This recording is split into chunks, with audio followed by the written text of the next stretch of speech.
I mean like knowing inside of you, like in your soul, who you are as a person.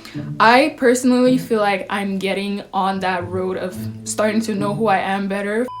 I saw this video a while ago about how easy it actually is to let go because, for example, with a stone or an object, when you pick it up and you put it in your hand, it takes a lot of energy to keep it there depending on how heavy the stone is. But as soon as you choose to let go of the stone, all that energy that you've put to hold the stone goes with it. Hi guys, and welcome back to my channel. So in today's video, I wanted to talk about something that I was thinking of on my way home from school today, and that is, how do we actually learn to not take into consideration of other people's opinions on us? So how can we be more confident in ourselves and learn to just love ourselves without really getting too hurt by what people say to us? So in today's video, I thought I'd be giving some tips on how I grew my confidence as a person, and how I learned to just not listen to what other people had to say about me and just be confident overall. So if you end up liking this video, make sure to, as always, give it a huge thumbs up, subscribe down below, and without further ado,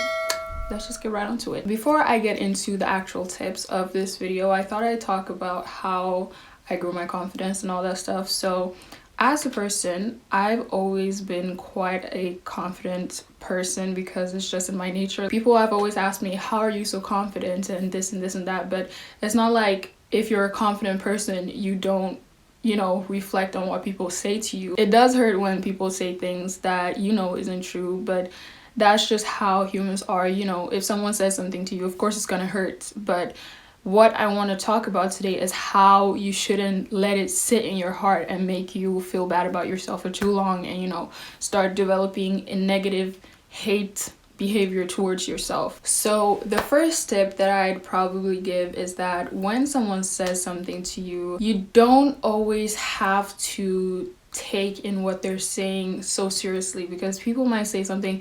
I mean, it also depends on who says something to you, because if your friend says like you're ugly in a joking way, of course you're not gonna take that to your heart because oh, we're just joking with each other. But if someone still says something mean to you and you interpret that the wrong way, you shouldn't take it to your heart and let it sit there and be like, oh, what if this and what if that, and keep thinking about the what ifs and then just start conflicting and debating about that in your head. You should instead just let it go. I saw this video a while ago about how easy it actually is to let go because, for example, with a stone or an object, when you pick it up and you put it in your hand, it takes a lot of energy to keep it there depending on how heavy the stone is. But as soon as you choose to let go of the stone, all that energy that you've put to hold the stone goes with it. So if someone says something to you, it takes a lot of energy to hold that inside of you. It's often the people who are insecure in themselves that say negative things and hurtful things to those who they see are confident in themselves. And this is something that I know that we've all heard, that people who say mean things to you are the most insecure. And this is so true because everyone goes through their own struggles. Everyone have their own demons and stuff that they're battling with inside of their heads. So some people don't know how to deal with their emotions in a good way, so they just keep it inside of them, and then they might meet you on a bad day and let out all that frustration on you without you even knowing what you've done to them. And that's not your fault. If someone says something out of anger to you, you shouldn't take that to heart at all. That's just them letting out their emotions in a wrong way. So learn to let go of things that people say to you if it doesn't affect you in a positive way. Another thing that has helped me through my journey of being confident on the days when I just don't feel like being confident is that I always know that God has my back. And if you're not religious, you can probably not relate to this as much as those who are religious, but I always know that whatever I go through, God is always with me and he always has my back. Like if it's that I'm debating or arguing with my parents or someone outside of my house, I know that God is always in me and within me, and he can always protect me from whatever struggles I'm going through mentally or physically or whatever it is. So my faith is something that I always lean on to and see as a second source to find my motivation and keep pushing through to achieve the goals and dreams that I have for myself. But if you're not religious, I can of course understand that you can't relate to what I'm saying right now. But if you have like a family member or a friend you can talk to about your issues and not feel like they're gonna judge you, then of course you can have them as a source to talk about your issues to, and always know that they'll be there for you. The next thing I'm about to say isn't really a tip, but more of a mindset that you should have when people say negative things to you. Whatever they say is a reflection on them. So I kind of mentioned this before when I say it's insecure people who often attack the people who are confident. But whatever people say to you that you don't feel will benefit you in any way, don't take it towards your heart, because your heart is a very delicate thing. You don't want to put in negative energy in such a delicate organ. So don't take what people say to your heart, because you don't want your heart to be sad or frustrated or feeling some type of way. Okay, and one more. I haven't really planned this video in any way, so I'm just saying like right off the back what I can think of right now that has helped me through my journey of finding myself. And yeah, one more thing. If you're a little bit younger, you probably haven't come to this stage where you found your identity or starting to know who you actually are. And what I mean by that is not just like, you know, your style or something. I mean like knowing inside of you, like in your soul, who you are as a person.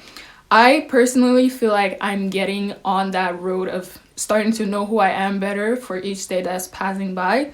And that's something that's really helping me more and more, even on the days where I don't feel so confident, to be able to embrace my authentic self and to just go out and be myself 100%. And I feel like when you truly know who you are, like for real, not just your clothes, not just anything materialistic that can just disappear any day, then it gives you such a confidence boost that no one can even take away from you, because it's deeply rooted inside of you. It's not something that people can see and be like, okay, I can take that from her and then she'll not be confident anymore. It's not like clothes or, you know, a phone or something expensive.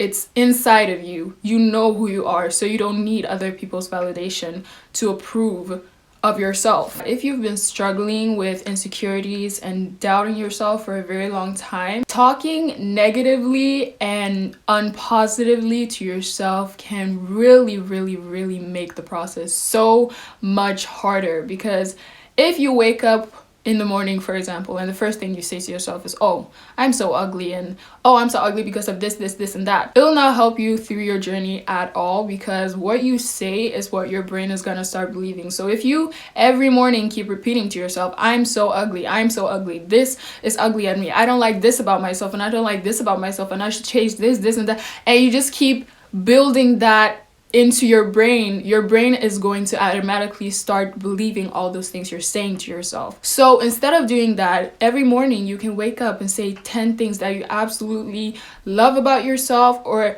10 features like your character that you like about yourself. It is not healthy to be down talking yourself and making yourself feel bad about yourself for something you can't even help, because your facial features and how you look you can't really control that. And if you've now just started with your confidence journey, like you're starting to appreciate and love yourself more, it's very important that you surround yourself around positive energy, meaning people who inflict your life in a positive way, not people who talk negatively about themselves too, because your surroundings can really affect how you view yourself and how you behave and how you do things. So if you're surrounding yourself around people who are also not so confident and they also talk bad about themselves and they don't know how to... And as I was saying, my brother came in the room and disturbed me. But as I was saying, if I remember clearly, you surrounding yourself around people who don't love themselves, who speak badly about themselves, and who don't just like spread positive energy can also affect the way you see yourself and the way you talk to yourself and stuff. So surround yourself around good vibes only.